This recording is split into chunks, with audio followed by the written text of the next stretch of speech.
Hey, hi, hello. Welcome to Diana Emerson. Today we are going to listen to Vengeance Killer Millionaires. Okay, ready? One of the biggest mysteries of Central Ohio. A 27-year-old has his life in front of him, might be getting married, going to be adopted, and he disappears without a trace. He's seen going into a bar, never seen leaving. How do you literally vanish off the face of the earth? Was somebody following him? Did something happen inside the bar? There's so many what ifs. It just adds to this mystery.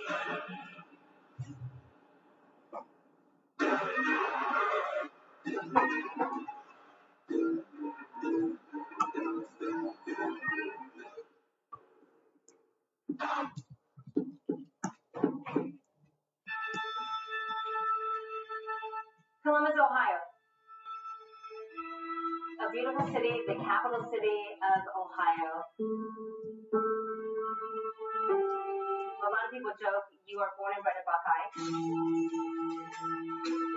If you live in Columbus, I mean, you're right there with Ohio State. A huge university, and as you're driving north on High Street, you can just get that college feel. You can see the expansion of Ohio State. Brian Schaefer was a second-year medical student at The Ohio State University.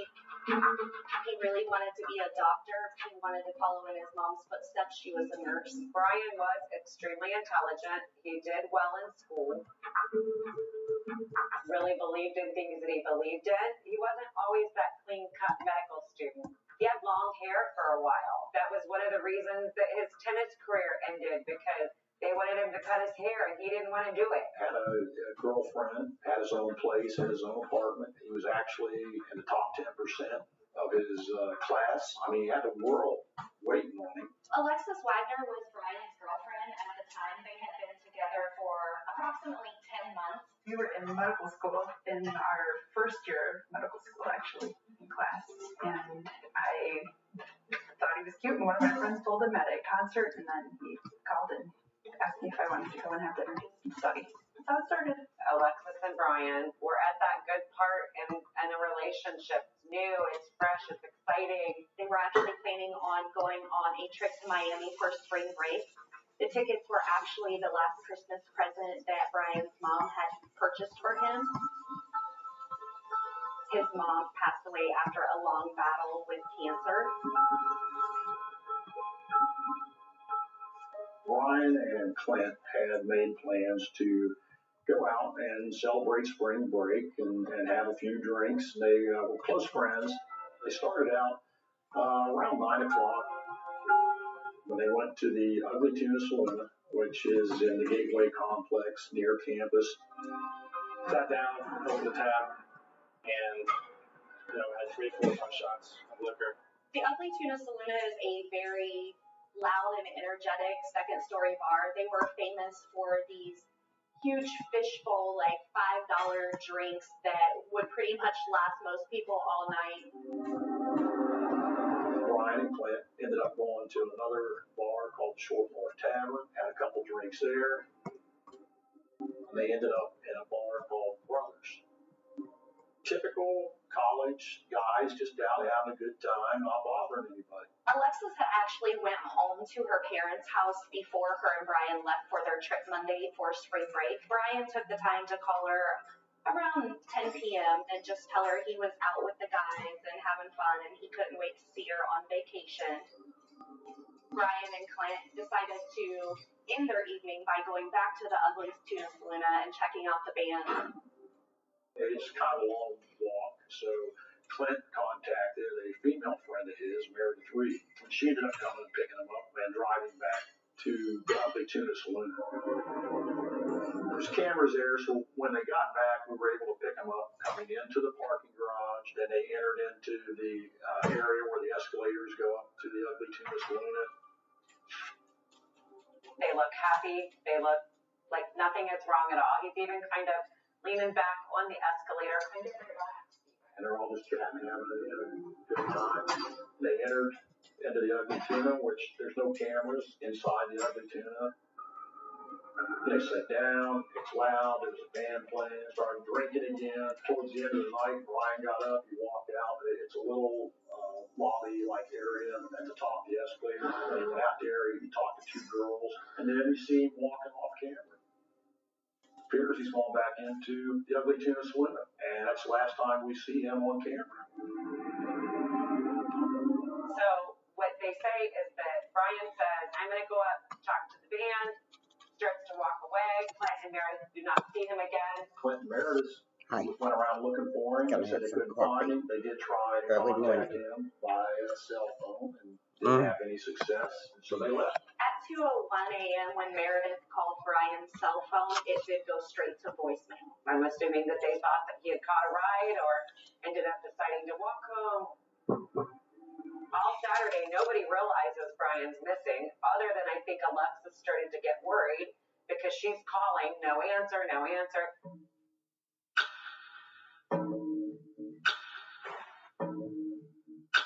She left Toledo on Sunday. She went straight to Brian's apartment because she had not heard from him. She found everything very neat and tidy the way Brian had always left it, bed made. It was very suspicious. You know, his car was still outside his apartment. His clothes were still there. I was very brokenhearted and just very scared and didn't really know what to think. She called the family and alerted and said something's not right. He hasn't slept in his bed. I'm sure that they felt that urgency. I mean, they went out that night and started searching dumpsters, you know, and they had just learned that he was missing.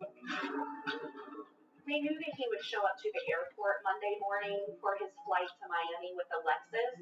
So once he didn't show up, that's when the investigation went into full swing and he was reported missing.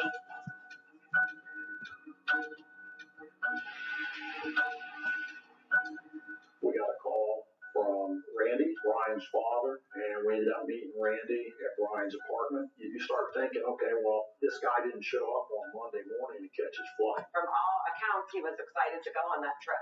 That was a gift his mother, Renee, had given Brian for the last Christmas right before she had passed away. I have to think that he would have used that gift. We initially did a canvas of about a 6 to 10 block area around the Ugly Tuna Saloon. We knocked on doors, talked to people. Did you hear anything? Did you see anything? Went through and checked dumpsters, went down into sewer lines. This is probably the largest investigation in Columbus police history. We probably had close to 100 officers involved. Since Brian disappeared, there has been no material possession found that we can relate to Brian Schaefer. That includes a wallet, his clothing, his shoes. Nothing has been found that they can connect back and say, this was Brian Schaefer's. I just been thinking of every facet that I can think of to try and find my son. Brian's father, Randy Schaefer, was relentless, like any other parent would be. He gathered friends and family. They would post flyers on every single telephone pole up and down High Street. And that's when we started going over to the Ugly Tuna Saloon, the place where we believe he was last seen. The campus gateway area takes up a couple blocks, multiple different shops in there, some restaurants. It's a pretty good sized complex. They have a movie theater. Detective Edwards went up to the control room where they keep their files and their security cameras.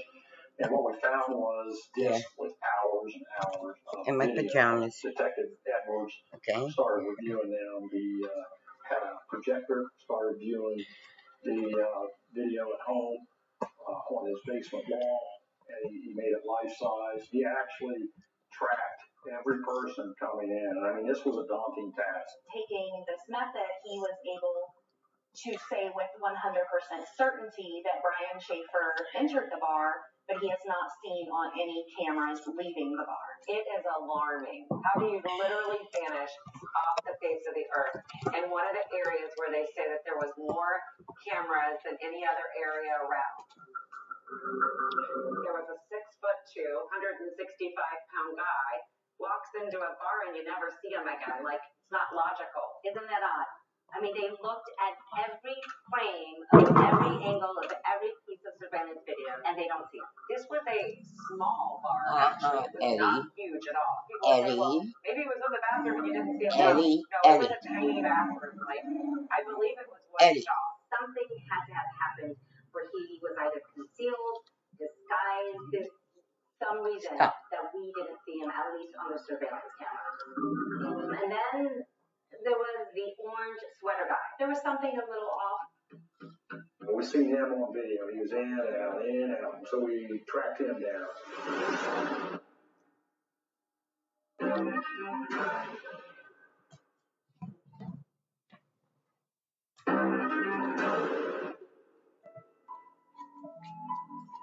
You have a perfectly scripted Hollywood type story. Ohio medical student, a future in front of him, and then suddenly he disappears after a night out on the town. So he went out that night and walked from his apartment with Clint over to a bar called the Ugly Tuna.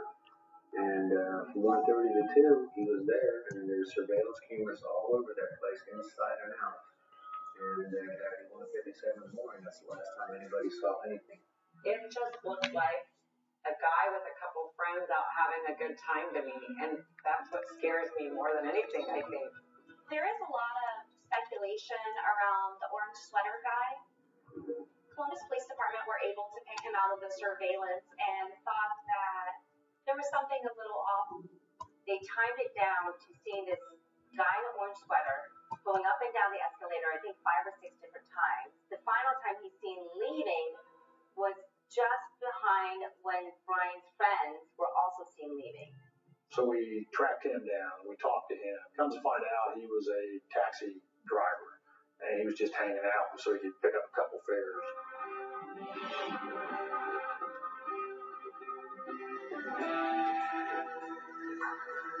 Columbus is one of the most surveilled cities. There is probably not 1 inch of any block in that area that can't be seen by law enforcement in some way. So the question is, how does a body leave a building when you have so many surveillance cameras surrounding the place? I've been to it many times, and I could see all 4 corners of that bar. I thought, I don't understand how you lose somebody in here. Like, it's not big enough to lose a person in. I worked a number of cases in missing persons, and this one is drastically different. And the result of that is right from the way it started.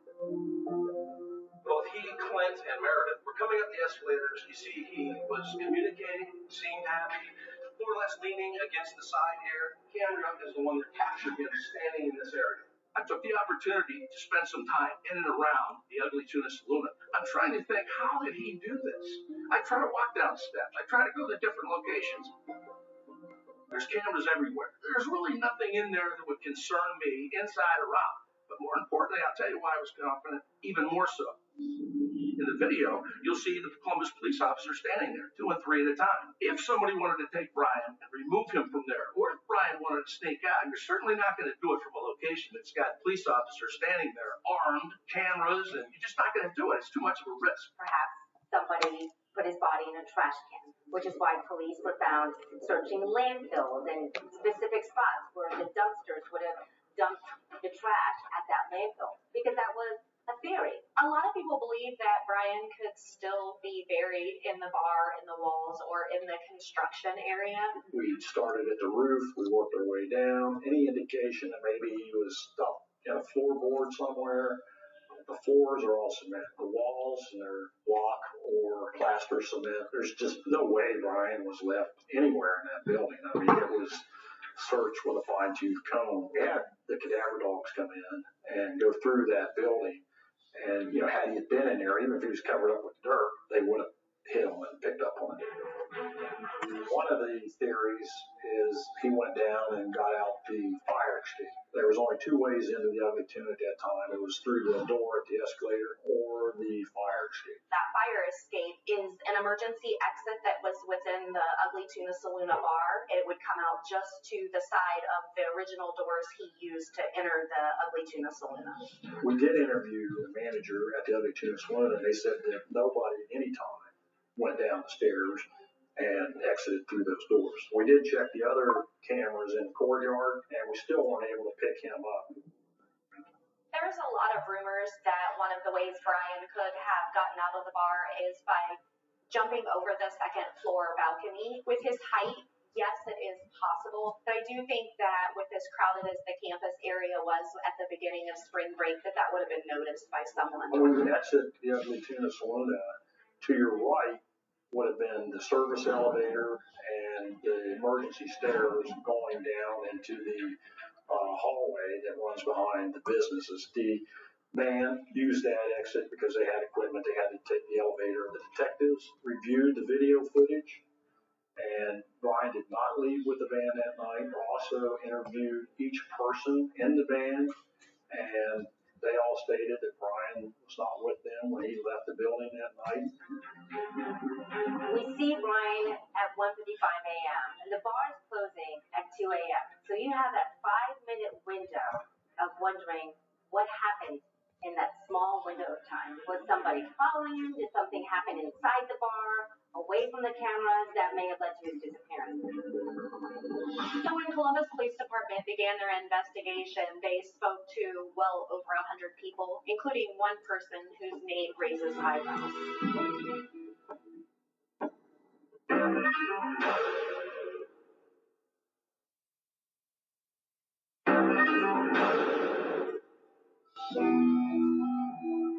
So you have an Ohio medical student, goes out for a night, he's seen going into a bar, never seen leaving. He talks to 2 young ladies. Suddenly, he's not there. He's gone.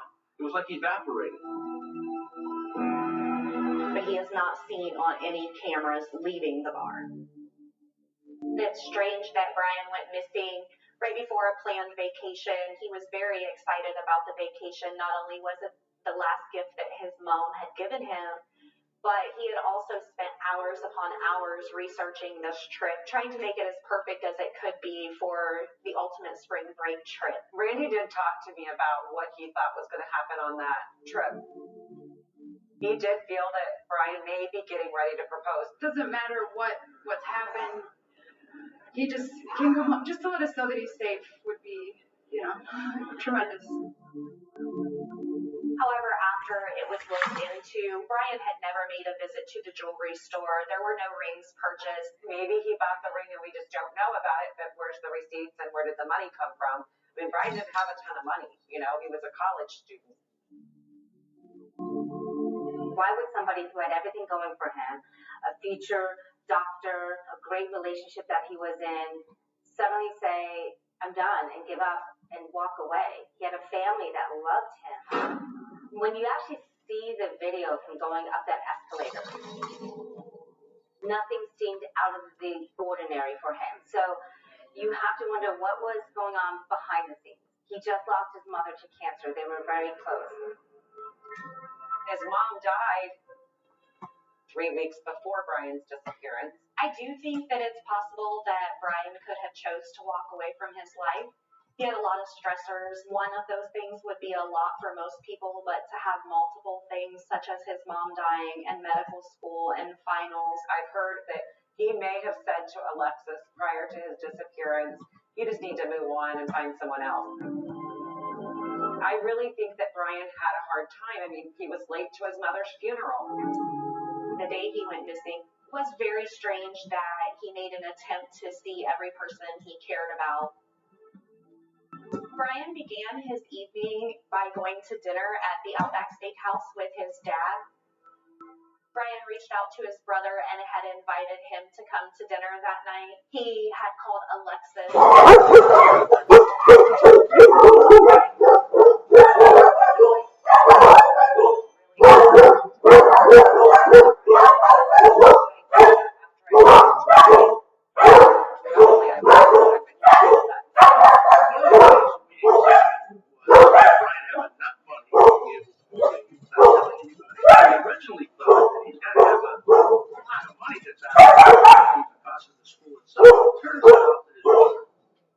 She was making a lot of the payments to the school and so forth to help him out. We were never able to find anything that would show that he was running out of money or that he was totally out of cash.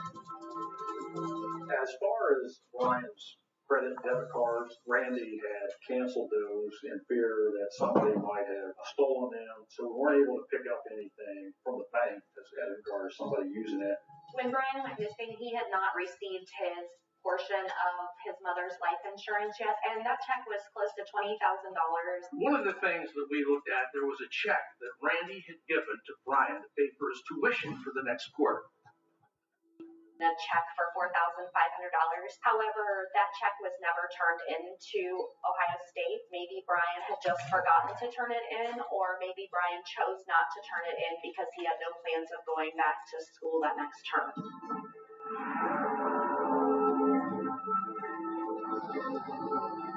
Now, do I feel that something had to have happened to make him leave on his own? Yeah, something. I mean, people don't get up and normally just walk away from their lives. Emotional issues that are held in. At some point, they're going to come out.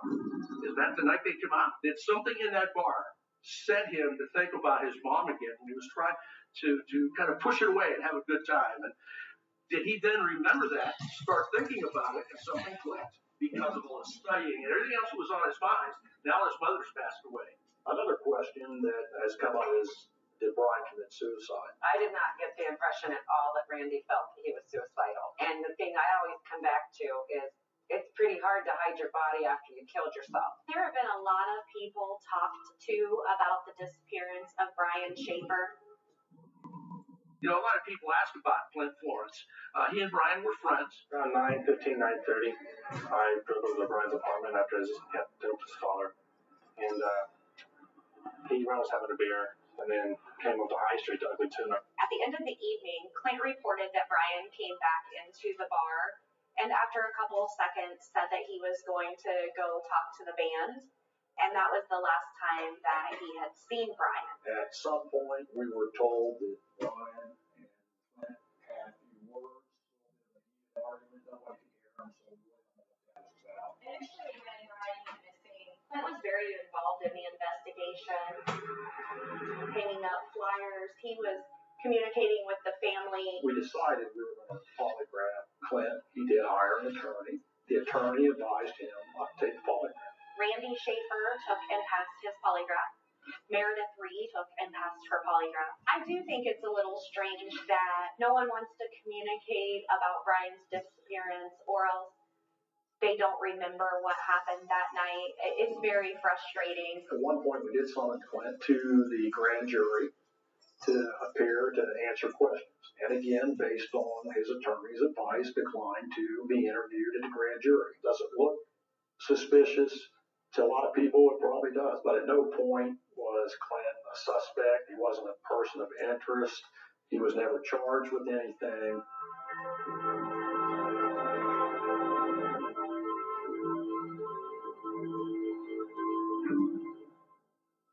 John Corbett had some email communication with Clint's attorney. He sent me an email that clearly stated his client doesn't want to be contacted, but more importantly, he said, it's my understanding, from what I'm told by the investigators, that it's Brian that's causing his family all this pain. Brian was out there. The key word was alive, and told me that if you want to resolve this, you need to convince Brian to let people know and let his family know. To my knowledge, no one has ever spoken to his attorney. We know that Brian was standing at the top of the escalator at 1:55 a.m. and he was talking to the two girls on the surveillance video. Brian even gave one of them his phone number. I think he even took the phone, put his phone number in it, gave her the phone back. Well, that struck me as kind of odd. Brian's got a girlfriend. He's leaving to go to Miami. We were able to locate and identify who those two females were. They were both interviewed at length. They were really just kind of in the wrong place at the wrong time. They had never met Brian before that evening. We see Brian at 1:55 a.m. and that's the last time we see Brian Schaefer on a surveillance video. Clint and Meredith are seen at 2 a.m. on the escalator leaving the Ugly Tuna Saloon. At 2:01 a.m. when Meredith called Brian's cell phone, it did go straight to voicemail.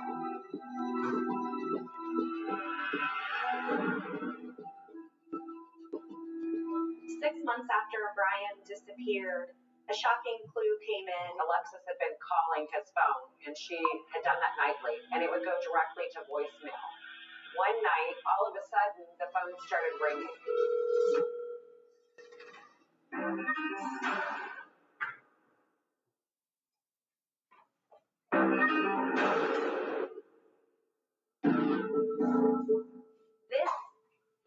probably one of the biggest mysteries for Central Ohio. What happened to Brian Shaver? He had a girlfriend, he was in med school, he had a future laid out in front of him, and then he suddenly disappeared. So you have to wonder why. Was it foul play, or was it just too much?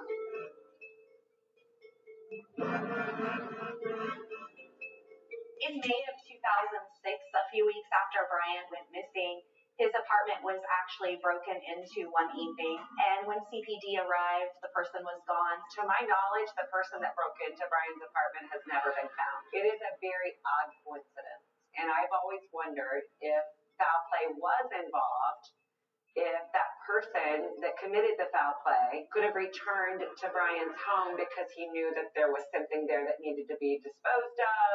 I have no idea if that's the truth. I think it's very odd.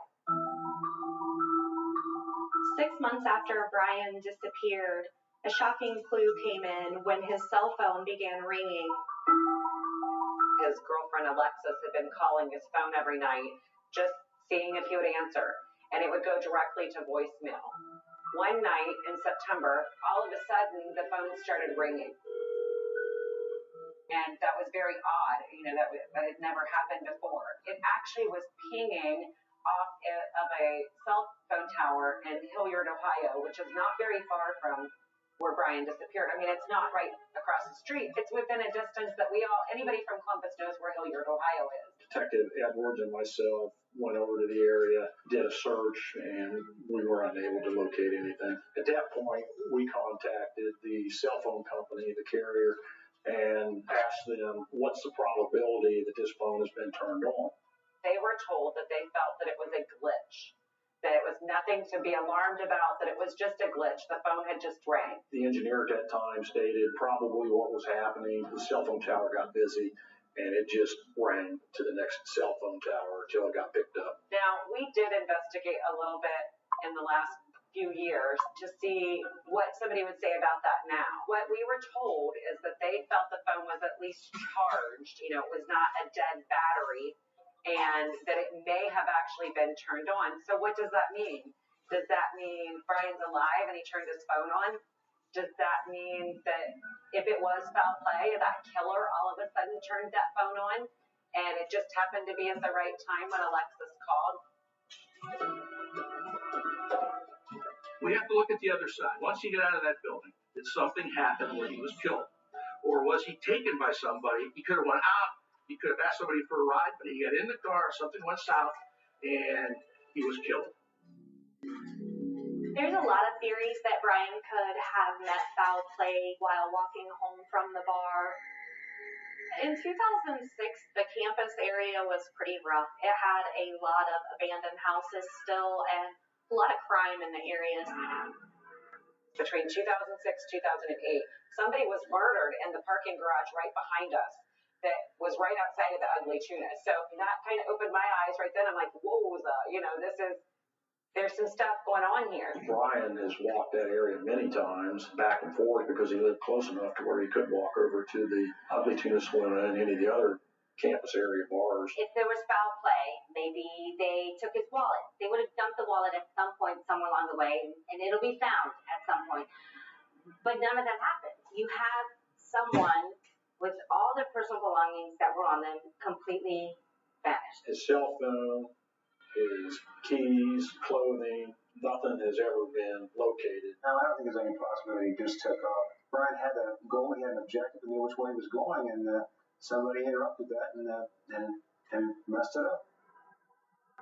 Online communities are just drawn to this story for one reason or another. We had some emails a few years back where people were trying to connect Brian Shaver to the Smiley Face murders. The Smiley Face killings. There are at least 40 healthy young men allegedly marked for death, murdered in crimes made to look like drownings. Detectives came down from New York. I did talk to them about the Smiley Face killer.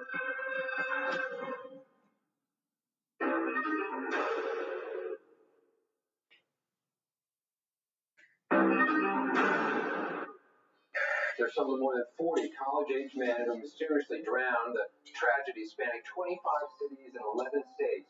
2 former NYPD police officers, their say that they are all murder victims linked to what they call the smiley face killings. I believe that these young men are being abducted by individuals in the bars before they have entered into the war.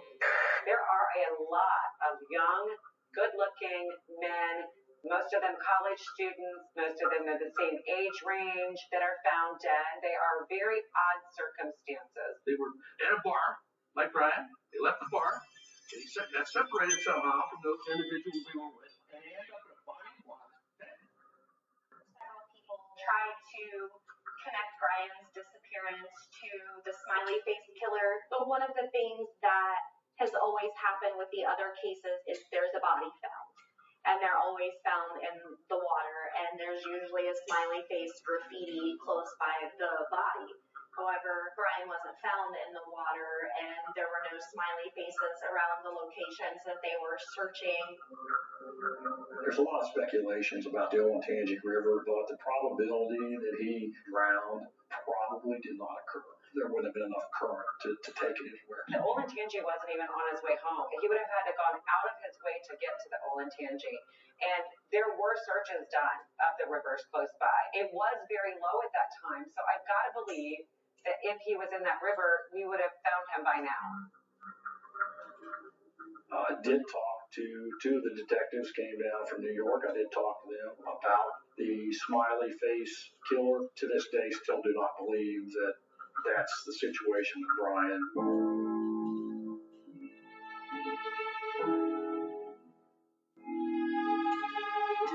I just figured of every facet that I could think of to try and find my son. There would be many, many nights that Randy would call me crying or close to tears. He was very torn up over this loss. First, over the loss of his wife, Renee, that had passed away 3 weeks before Brian's disappearance. And then he gets hit again with his son disappearing suddenly.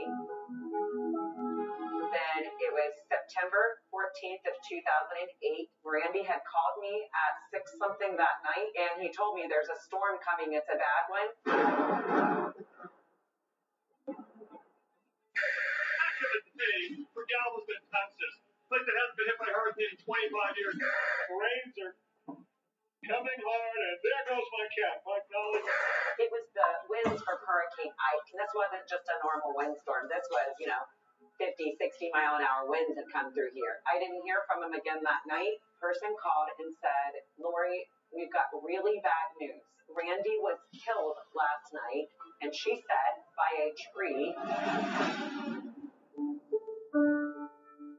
After the storms had subsided a little bit, Randy had decided to go out and see the damage, and while he was outside doing that, a strong gust of wind came back in and knocked a tree branch off of his tree, and it fell on top of Randy, killing him. No one could believe it. He was just a genuine nice man who's already had so much happen to him, and to not have answers before he died. It is amazing to look at what the Schaefer family has gone through. I mean, think about it. It was a family of 4 that went down to 1. It was a mom, dad, 2 brothers, and now there's Derek, the brother. The reason I'm still involved almost 15 years later is because I made a promise to that father that I was going to help him bring his boy home. And that's why I do what I do right now.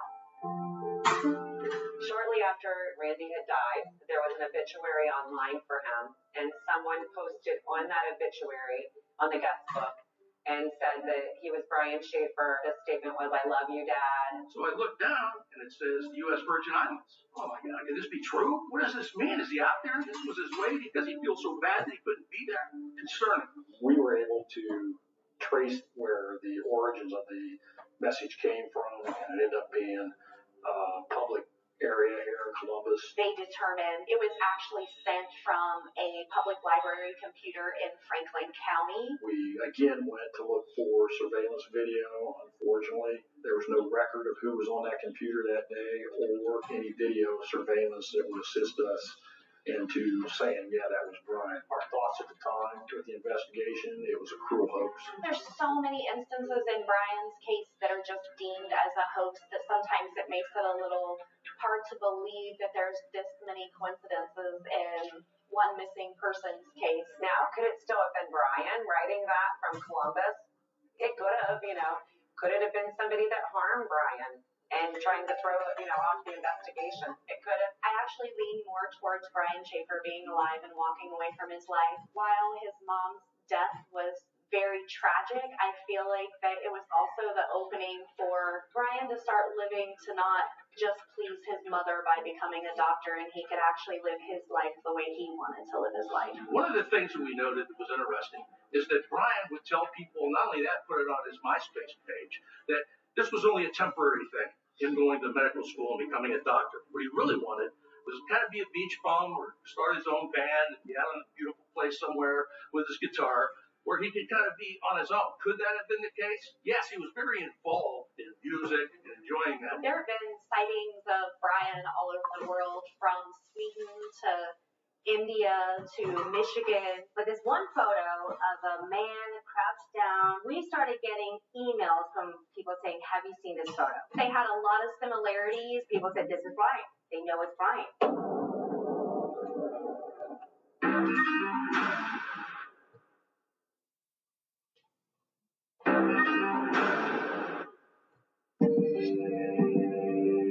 27-year-old has his life in front of him, might be getting married, going to be a doctor, and he disappears without a trace.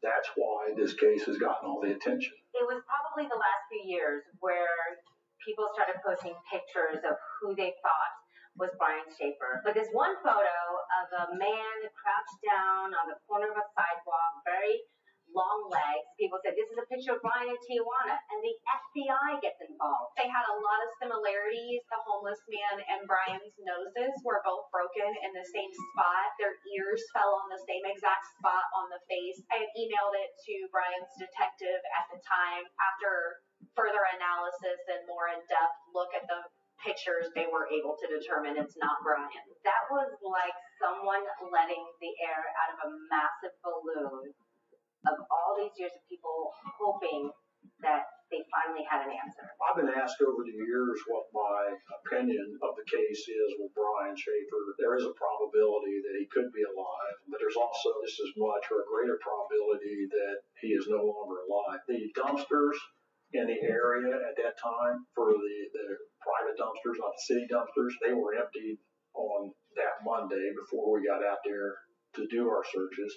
And the contract to where the trash was taken was to a landfill in Tennessee. Had we had gotten information sooner and we could have got out to the dumpsters before they were all emptied and hauled off down to Tennessee, maybe he did fall in there. Other than that, I can't think of anything else that we could have done that may have helped the case. There's a lot of dumpsters in that area, so that one concerns me a lot, because if that happened, we will never find him.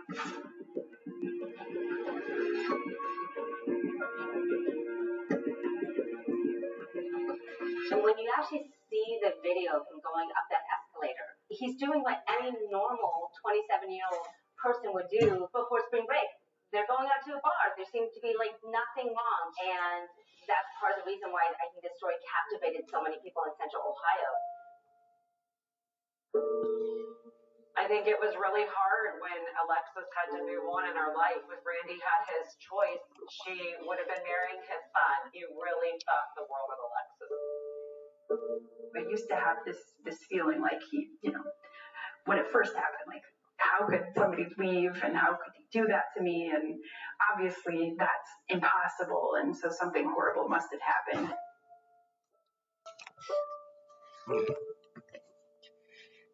Yeah, I had to take that off because it's getting warm. What I'm doing is preparing to do some pasta. I am going to show the basic pasta, okay, using some of my toys in the kitchen. This is Appa.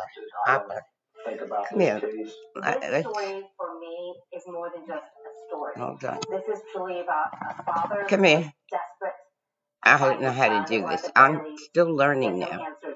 Okay. I don't know. Okay. He went and sat down. So, okay. He'll be back. Trust me. He's up here today. Running with the dogs. There goes my Lulu. You okay, Lulu?